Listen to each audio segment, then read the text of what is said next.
intelligencesquared.com.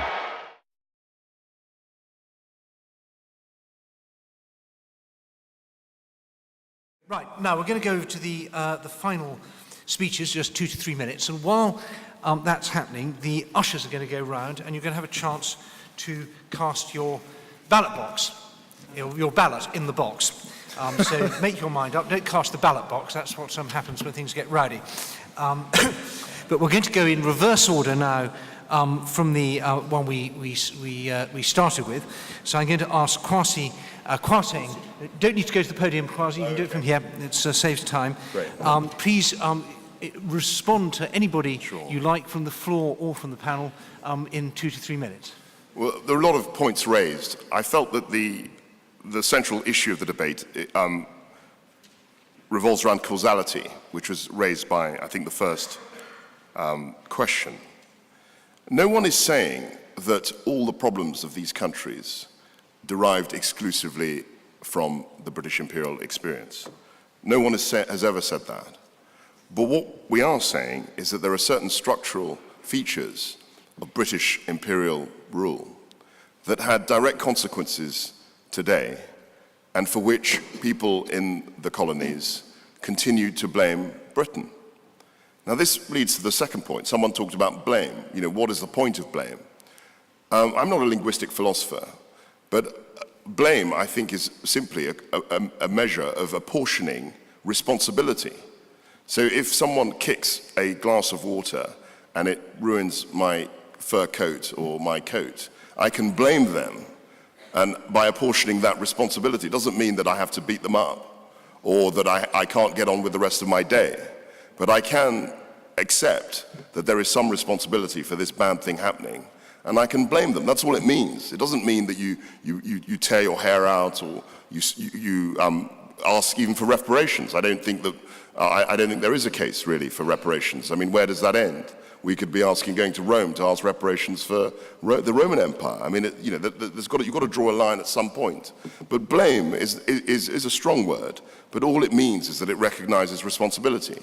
And I think it's indisputable that in today's environment, in today's world, there are many conflicts, corruption. Someone mentioned corruption, particularly in Nigeria. This is a direct consequence of British decisions made under the British Empire. Nigeria was created as a country, as a state, under the British Empire. And because it has different tribal groupings, different ethnicities, there's a very weak sense of state. Now, you don't have to be a political scientist to realize that where there is a weak state, a weak notion of state, you're very likely to have corruption. And it was this case even now, I think, in Italy, because Italy is a new country. So people feel much more attached to their region, to the south of Italy, or to their town, or to their family, than they do to the state. So the creation of Nigeria is a direct consequence of the British Empire. And without the British Empire, Nigeria would not have been constituted as it is today. So dealing with blame and causality, I'd like to move on to specifics. Yes, it is right to say that not every colony had the same experience. But all the motion suggests is that where there is blame, people in the colonies should continue to blame, should recognize. It's an act of recognition to realize where you've come from and say, yes, this is why we're here. This was what caused our particular situation. That doesn't mean you keep wallowing in it or you ask for sympathy.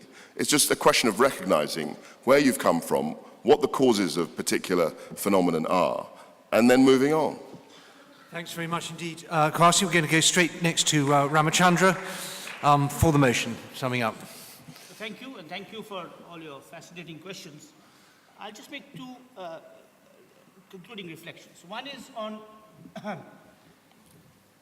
a comparative study of empires. I quoted Ho Chi Minh. Now, what Ho Chi Minh suggested was that, unlike the French, the British could be embarrassed by nonviolent protest. I think the British were more gentlemanly than the French. They were also more Philistine. I think if we'd been ruled by the French, maybe our cuisine and our music and our sense of dress would have been mutually compatible. But I think there's a more interesting comparison to be made with the empire that Gita talked about, the current empire, the United States. The gentleman there was absolutely right. It's only in Britain that you could have a debate like this. The British are obsessed with their role with empire, and it's quite interesting that a Conservative MP is so anguished about all the horrors that the empire has allegedly committed. Now, if you go to America, it's impossible. The Americans don't even believe they have an empire, because they're so innocent. You know, it's a country born in innocence, and they won't discuss it. The second point I'd like to make is to go to the motion itself. Should the colonies blame the British?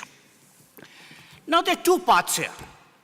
One part was indicated by Gandhi and later by Mandela, and I'm so glad that the South African experience was mentioned. Gandhi's closest friend was an English Christian priest, C.F. Andrews. If you admired Gandhi, like many Indians did, you called him Mahatma or Bapu. If you disliked Gandhi, as many Indians did too, you called him Mr. Gandhi. In fact, Jinnah and Ambedkar and the communists only called him M.K. Gandhi. But the only person to call him Mohan was an Englishman, by the name that his mother gave him. So Gandhi, I think, set the precedent, which was later followed by Nehru, which is why there's still a Commonwealth. Incidentally, there's a Commonwealth because Nehru played a crucial role in the first and second meetings. There's also so that a republic, and India as a republic, could be included in the Commonwealth. And Nehru again played a crucial role in kicking apartheid South Africa out of the Commonwealth. And of course, then many years later, South Africa was welcomed back. So there are two parts. There's the Gandhi-Mandela path. And there is, if you will, the Mugabe-Mahathir path. Now, I think this is a stark choice between people of the former colonies. And I think the Indians, by and large, have chosen wisely. So too have the South Africans, and maybe the other countries in Asia and Africa should take a lesson from them. Thanks very much indeed, Ramachandra. And I'm now going to go to Richard Gott. Just three replies. Somebody said the Commonwealth was flourishing. I think if they'd been following the news of the recent Commonwealth conference, they wouldn't say that it was flourishing. The question about Libya, whether we can put Libya in the same bracket as Iraq and Afghanistan, I think most people have forgotten that we ran Libya for 10 years after World War II.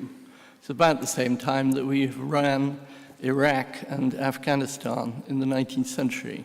So it is very similar, and I think we should think about it in the same terms, but I don't think anybody mentioned it during the recent war. And lastly, somebody made a question about blaming. Does it help to try and discuss blame? And what I think is important, and is probably important for everybody in this room, is I think it's very important for countries to learn their own history. The trouble is, if you live in a former British colony and you look back at your own history, there is this sort of vast block of ice in the history which is the British. Whereas curiously, although Rama thinks that we're very obsessed by empire in this country, we don't actually look back at our history and think about the empire. It's very, very detached from the history of Britain. I think it should be more intimately linked. And I just want lastly to say something about, we've managed to avoid sort of home politics, but we have an MP on either side for each party. And I'm just quite intrigued by the nature of the political debate in this country about empire, because on the whole, I think Tony Blair apologized a bit for the Irish famine, but not for the sort of general repression of Ireland. But David Cameron went to Islamabad earlier this year talking about Kashmir, and he said, as with so many of the world's problems, we are responsible for the issue in the first place. I don't think he quite meant to say that, but I think it was an extremely brave thing to do. And I think it's really odd, in a way, that sometimes the Conservatives seem to say the right things about empire. Well,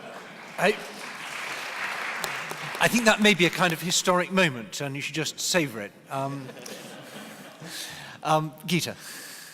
Okay, I'm going to start from the point that Richard ended, which is thinking about how conservatives are talking about empire and wishing to keep it alive, whereas a Labourite might be wishing to put the issue of empire away.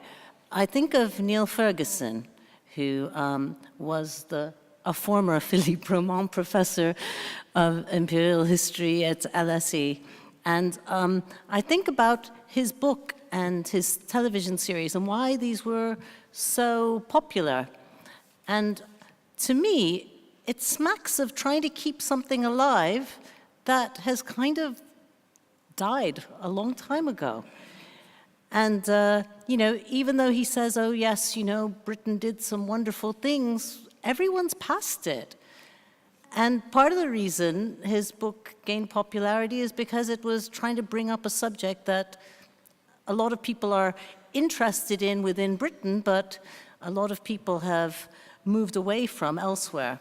Now, I'd also like to say that if we think about the role of empire, you could say that actually the British Empire was taking place in this late Victorian period during a time that the rules of the game generally in the international system was changing. So, for example, these changes that somebody was talking about, the structures and systems for them that were surrounding the Maori people, might have changed anyway because we had processes of modernization and globalization taking place in any case across the world. And with advances in modern medicine, which is part of modernization, we also had discoveries like quinine that allowed Europeans to infiltrate a place. Now, did they have to annex a place and form a colony per se? Not necessarily, but they likely would have continued to trade deeper into areas than they could have. And I'd just like to bring up a point about there's a famous article, was the wealth of nations determined in 1000 BC? So if we want to think about the different positions economically of different nations, apparently this article says that there's an association between economic wealth, per capita incomes, and technological adoption. So if we think that certain areas adopted technologies and that made them more advanced, then we could actually form a trajectory from that time to now. I think we can see the role of empire. Thank you. Thanks very much indeed, Geeta. And now Ashley to wind up against the motion. Well, I'll just say that one's view of the British Empire, of course, tends to depend upon one's vantage point. And the vantage point at the receiving end should be considered every bit as significant as that of the armchair viewers back home. Must the British Empire really be depicted, Andrew Roberts asks, as a tale of slavery, plunder, war, corruption, exploitation, indentured labour, impoverishment, massacres, genocide, and forced resettlement? Or could some objectivity, he says, be re-injected into the debate? Well, frankly, yes, it must. After listing such a catalogue of ills, though of course denying none of them, this call for objectivity is puzzling. What are we to do? Throw cricket and the English language into the equation to balance out genocide and slavery and call it a draw? To say that India's all right, Jack, and that Britain should deal with its irrelevance? That simply doesn't work for most former colonies in the world. The British Empire, as one wag said, was nasty, brutish, and in shorts. To a sufficiently wide degree, it suppressed the ambitions of others whilst denying them a controlling stake in their own affairs, and was at root exploitative, not altruistic, even if that veneer and self-justificatory myth became very much a part of the British agenda and the British debate, and still is.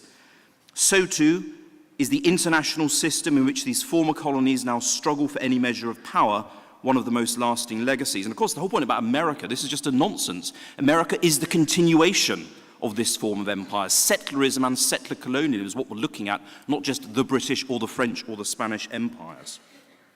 And another point on that is the fact Niall Ferguson, his whole book was saying the British Empire was great. His next book, Colossus, was saying America needs to do more of the same and be more of an empire. That was the whole point of his work. To recap and finally, we need to bear in mind informal imperialism and the continuations of empire. We shouldn't waste time on blame, but seek to understand the causes of today's ills and colonialism's responsibility for them, and thereby to help eradicate those ills, It presents a new opportunity for British engagement with the world. Thanks very much indeed, Ashley. And final brief peroration from Tristram Hunt. Edward, thank you very much, and thank you very much, ladies and gentlemen, for being here. What has struck me partly about the opposition case is the remarkable lack of historical sophistication surrounding it. The idea that empire was essentially this sort of late Victorian, high Christian, neo-military thing from about 1870 to 1910 has somehow then clouded their entire view of the far more haphazard, fragmentary, complex nature of empire. And so when we begin to think about empire, it is a far more complicated story of interrelationships than simply dominance. But at the heart of this is the question that the world is changing. We might sit here in Cadogan Hall in Chelsea and think the world is about us, but it really is not. And this self-obsession, which we've seen, that our history is their history, our history determines their history, is simply fallacious. When we have heard the voices of those who live in former colonies, they say time and time again, it is not about you. It is about Pakistan and India. It is about the people of Kashmir. It is not about the British, and we need to start taking that on board. We also need to think about the multiplicity of the colonial experience. In 1957, there was a celebrated article as to whether South Korea or Ghana would accelerate from their post-colonial status the fastest. And of course, South Korea was. And there you have these multiple experiences of empires which go back to their pre-colonial histories. We have to get out of this notion of colonial determinism, denying the historical actors of the past their agency. If we're concerned about colonialism today, we might think about neo-colonialism, as Gita has suggested, in terms of American power, but also Chinese power, also Indian power. These are empires of today, growing empires who are not thinking about our role in their history, but about their future roles. We come back ultimately to the question of should. Should the former colonies blame the British Empire for their ills? And I suggest that they should not do so, because more often than not, it is a motive for other political agendas. So when you have cast your ballot tonight in favour of the motion, and we thank you for that on our side, you have cast it in favour of the Zimbabwean trade unionist who wants to mobilise his workforce. You've cast it in favour of the Burmese peasant who wants to cast her vote. You've cast it in favour of the Kashmiri conscript soldier who wants to go home. You've cast it in favour of the Palestinian farmer who wants to end the occupation of his land. You've cast it in those who are seeking political action, are not looking to blame the past, and are willing to hold their current political actors to account. Thank you.